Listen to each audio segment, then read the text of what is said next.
आपण आता घोटी येथील SBI जो बँकेचा परिसर त्या परिसरात आहोत. आपण येथील महिलांकडून जाणून घेऊया नेमकं त्या कधीपासून येते थांबल्याने किती दिवस झाले. ताई काय सांगा तुम्ही किती दिवस झाले इथे येत आहे? किती दिवस झाले इथे येत आहे? आम्ही 4-5 दिवस झाले इथे येतोय आणि रात्रभर काय काय लोक मुक्कामी तिथं आणि आम्ही 3 वाजेपासून इथं उभे तरी आमचा नंबर इतका पाठीमागे रात्रभर पोटाला जाळून लोक इथं उभे आहेत, झोपलेले आहेत. तुम्ही जे येथील बँकांचे लोक आहेत त्यांच्याशी संपर्क साधला नाही का? काहीतरी सोय कर मग. साधायला चान्सच नाही मिळालाय आम्हाला, मध्ये जायला चान्सच नाही. आम्ही इथं येत इथपर्यंत गेलो का आम्हाला बंद होते बँक, आम्ही घरी निघून जातो. टोकन शिवाय एंट्री नाही.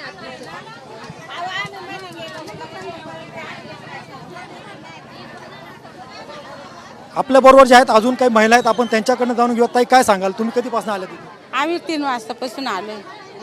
हा हा कसे जेवण करून आलं? आम्ही खेडेगाववरून आलो. गावाचं गोटीवरूनच आलो इथं. हा ताई काय सांगाल तुम्ही कुठून आले? गावावरून 3 दिवस झालं येतो, काही नंबरच लागत नाही. भाकर नाही का तुकडा नाही त्याची येतो आम्ही. येऊन जाऊन आम्हाला 200 रुपये लागतं. मग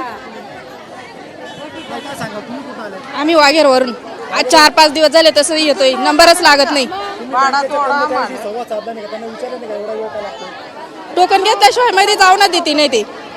ना गाडी भेटा ना काही. टोकन घेतल्याशिवाय मध्ये यायचं नाही. साधारण 50 टोकन वाटते, त्याच्या पुढे काहीच देते नाही. ते परत पुरं करते नाही. आज 4-5 दिवस झाले तसं येतो.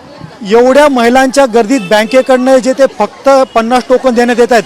जवळजवळ हजारो महिलांची येथे रोज गर्दी होते आणि त्यात फक्त 50 महिलांचं जे आहेत ते आधार कार्ड अपडेट होतंय. तसं जर पाहिलं तर आता जी माहिती भेटली आहे त्यानुसार 5000 महिलांचे जे ते आधार कार्ड अपडेट आणि KYC अपडेट झालेले नाही आहे.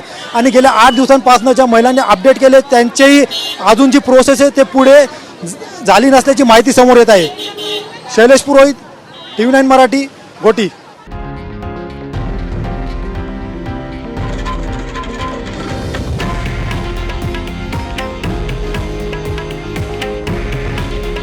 हे आहे देशातील नंबर 1 न्यूज नेटवर्क आणि आपण पाहत आहात TV9 मराठी.